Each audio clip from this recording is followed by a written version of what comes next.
ತೆರಿಗೆಗಳನ್ನು ವಿಧಿಸಿ ಸರ್ಕಾರದ ಖಜಾನೆ ತುಂಬಿಸ್ಲಿಕ್ಕೆ ಪ್ರಯತ್ನ ಪಡ್ತಾ ಇದ್ದಾರೆ.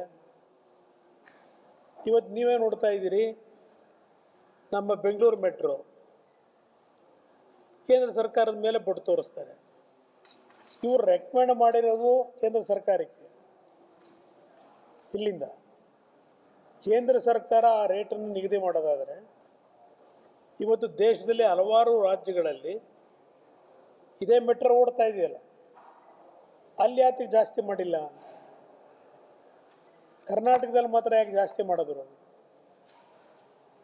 ಪ್ರತಿನಿತ್ಯ ಮೆಟ್ರೋ ಉಪಯೋಗ ಮಾಡ್ತಕ್ಕಂಥ ಪ್ರಯಾಣಿಕರು ಕಳೆದ ಒಂದು ವಾರದಿಂದ ನಿರಂತರವಾಗಿ ಸರ್ಕಾರದ ಈ ಒಂದು ದರ ಹೆಚ್ಚಿಗೆ ವೆಚ್ಚವನ್ನು ಏರಿಕೆ ಮಾಡಿರ್ತಕ್ಕಂಥದ್ರ ಬಗ್ಗೆ ಪ್ರತಿನಿತ್ಯ ಅಟ್ಯಾಕ್ ಮಾಡ್ತಾ ಇದ್ದಾರೆ.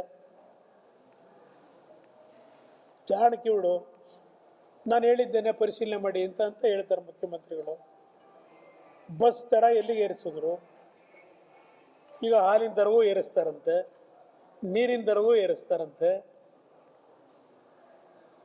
ಇದರಿಂದ ಆರ್ಥಿಕ ಶಕ್ತಿ ವೃದ್ಧಿ ಮಾಡಕತ್ತಾರ. ಜನಗಳ ಕಿಸೆಗೆ ಕೈ ಹಾಕಿ ಇವತ್ತು ಎಷ್ಟು ಬಾರಿ ಮದ್ಯದ ರೇಟನ್ನು ಜಾಸ್ತಿ ಮಾಡಿದ್ರು ಈ ಸರ್ಕಾರ ಬಂದ ನಂತರ. ಇದು ಇವರ ಆರ್ಥಿಕ ಶಕ್ತಿನ? ಡೆವಲಪ್ಮೆಂಟ್ ಏನಿದೆ?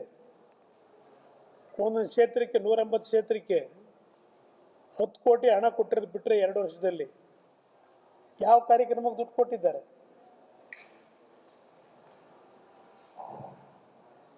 10 ಕೋಟಿ ಸಾಕ 2 ವರ್ಷಕ್ಕೆ ಡೆವಲಪ್ಮೆಂಟ್ಗೆ ಅಂತ ವಿಧಾನಸಭಾ ಕ್ಷೇತ್ರಗಳಿಗೆ?